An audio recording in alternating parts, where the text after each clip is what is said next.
The Salem witch trials was a major historical event in the spring of 1692 in Salem, Massachusetts.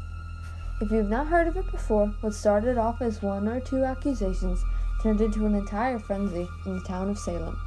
Many citizens in the town accused suspicious people in the community of witchcraft, so the victim was taken to trial and either tortured, punished, or publicly hung if found guilty. Many times, people who were accused were vulnerable and old. Women were thought to be weaker, morally speaking, around Salem, so they were accused twice as often. Now, listen to this clip by Thaddeus Russell, an American author. Salem witch trials really were about the fear of women, and really the fear of women's independence. What they were seeing was people acting differently once settlements started to grow, and in particular among girls and women, they started to behave in new and different ways that many men and women found threatening. They were interested in not always living according to Puritan values, and so it's not surprising that there was an attack on the devil within.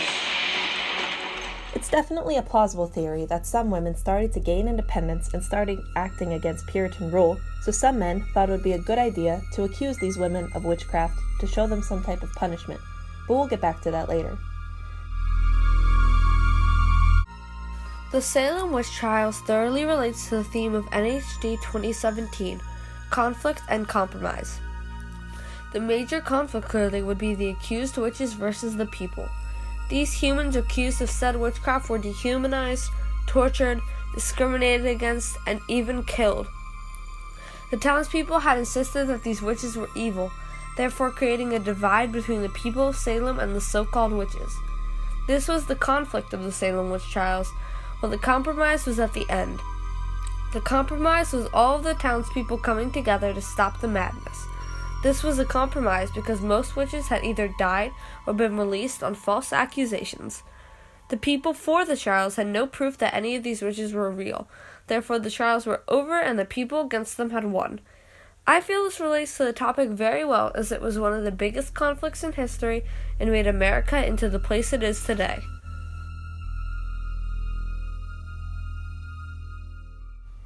The Salem witch trials originally started when two girls named Betty and Allison understandably claimed to be possessed by the devil.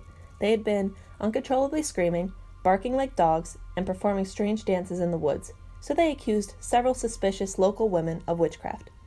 The town doctor, William Griggs, examined the young girls, but he was unable to find anything physically wrong with them, so he determined the only probable cause was witchcraft. The woman the girls incriminated as a witch, Bridget Bishop, was hung that June.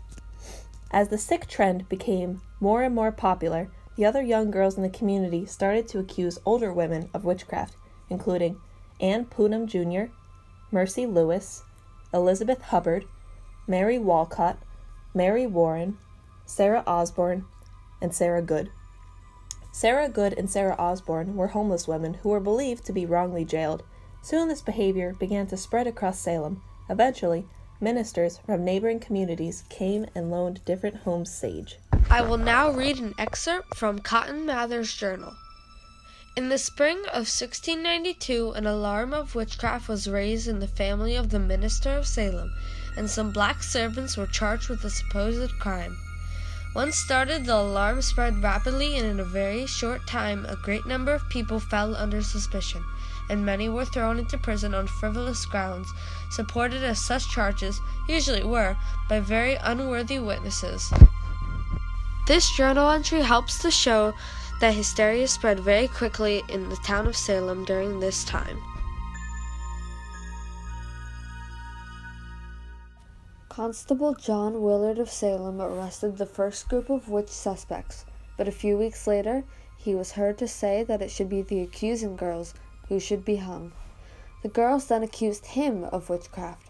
He fled Salem but was caught a week later and was hung on August 19, 1692.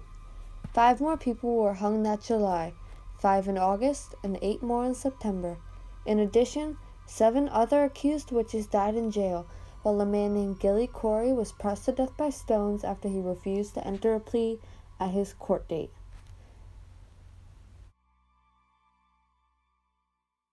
A black female slave was also a major part in the witch trials. Tituba was accused as a witch after being seen going into the woods and performing strange dances.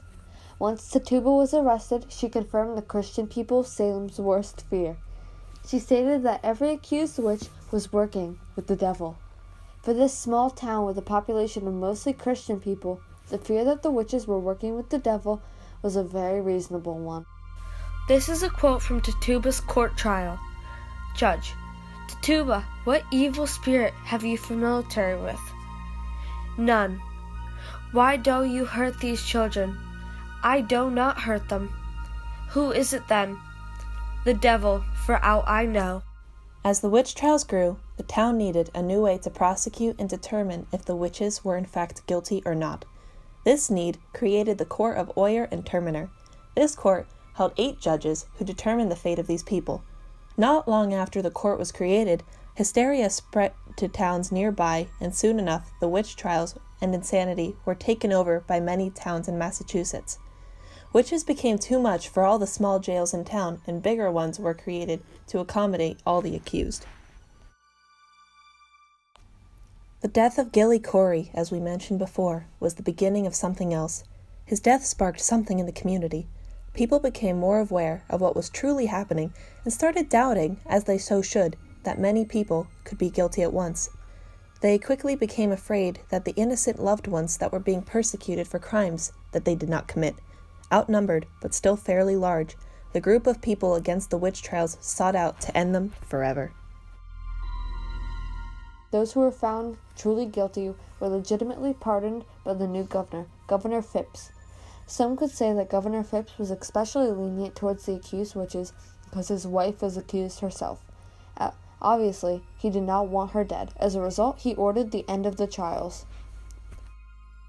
Emerson Baker, a history professor at Salem State University and expert on the witch trials, states, "It remains unclear today. Were those girls genuinely affected by something, or are they faking it? That's one of the big remaining questions of Salem."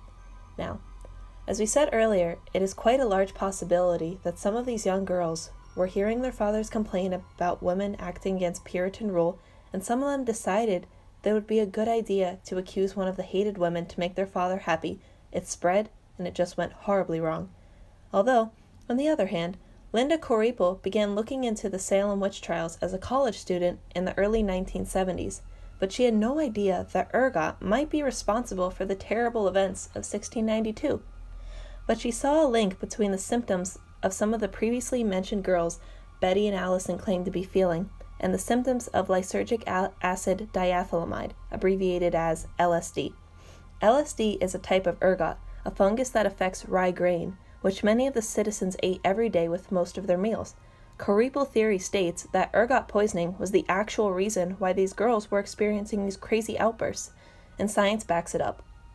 Toxicologists can confirm that eating ergot-contaminated food can lead to having a convulsive disorder characterized by violent muscle spasms, vomiting, delusions, hallucinations, crawling sensations on the skin, and many more, all of which happened to a number of different people during the Salem witch trials. Is it possible that this is the reason for the outbreak? It is impossible for us to conclude the real reason of the Salem madness.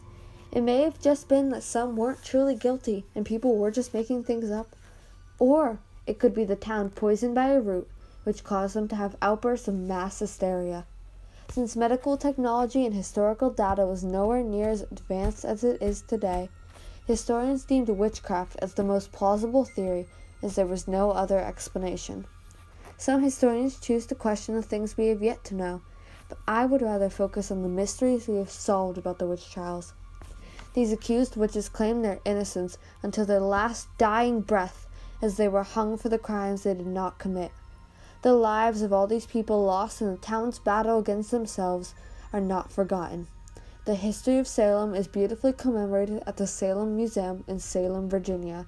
These horrible times of loss and terror will never be forgotten.